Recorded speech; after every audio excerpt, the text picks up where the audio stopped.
చూడండి, అప్పటి నుంచి 3 times అయింది. ఒకసారి పడింది పోయింది, మళ్ళీ పడింది పోయింది, ఇప్పుడు మళ్ళీ పడుతుంది. ఇది 3 times. నేనైతే బట్టలన్నీ తెచ్చి ఇక ఇంట్లో వేసుకున్నా. బట్టలన్నీ ఇంట్లో వేసేసిన. వర్షం పడుతుంది.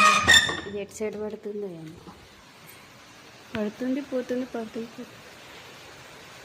కొన్ని ఆడనే వదిలేసిన, అంటే ఆ మూలకి వేసినాయి. ఇంకా ఇట్లా వాటర్ వచ్చి తడుస్తున్నాయి అని తీసిన.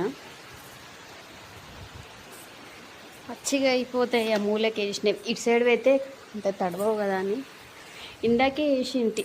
స్కూల్కి వెళ్ళేటప్పుడు అవ్వలేదు, స్కూల్కి వెళ్ళేసి వచ్చి వేసింటి. ఎప్పుడు ఆడతాయి, నీరైతే తడిచిపోయింది ఆల్రెడీ.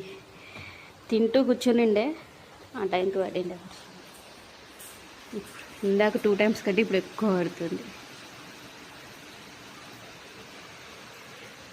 ఇంకో 1/2 hour అయితే పిల్లలు వస్తారు స్కూల్ నుంచి. యాక్చువల్లీ ఈరోజు మార్నింగ్ నుంచి వీడియోనే తీయలే. మెయిన్గా ఇంట్రెస్ట్ రాలే, ఎందుకేమో తీయాలనిపించలేదు, అందుకే తీయలేదు. కానీ వర్షం పడేసరికి మళ్ళీ స్టార్ట్ చేసేసిన వీడియో. యాక్చువల్లీ ఇందాక 2 times పడిపోయిందని చెప్పినా కదా, అప్పుడు ఇక్కడనే పడిండే. ఇప్పుడు 3rd time పడేటప్పుడు ఇక్కడ పడుతుంది. ఇందాక ఇక్కడే పడిండే, కానీ సన్నం పడింది, అందుకే మ్యాట్ వేసిన అప్పటికి. కానీ రాలేదు. ఇప్పుడు ఫుల్ పడుతుంది కానీ ఇక్కడ పడుతుంది కాబట్టి ఇక్కడ రావట్లేదు. లేకపోతే ఇవంతా వచ్చేస్తుండే వాటర్. ఏమో కింద పడిపోయింది, గాలికి పడిపోయింది. ఇక్కడ దాకా చినుకులు పడుతున్నాయి. ఇన్ని బట్టలు కూడా తీసేయడమే బెటర్. అరే కుసోయమ్మ. కరెక్ట్గా వీళ్ళు వచ్చే టైంకి వర్షం అంతా ఆగిపోయింది. చూడండి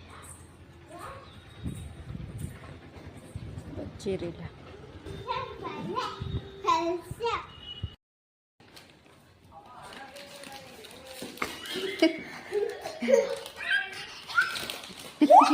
నా మీద కాదు, ఆడబోయి చేయి. అవన్నీ స్కూల్లో తినమని ఇస్తే ఇక్కడ తినేస్తుర్రా? స్కూల్ ఏం చేస్తారు, అట్లే పెట్టుకుంటారా తినకుండా?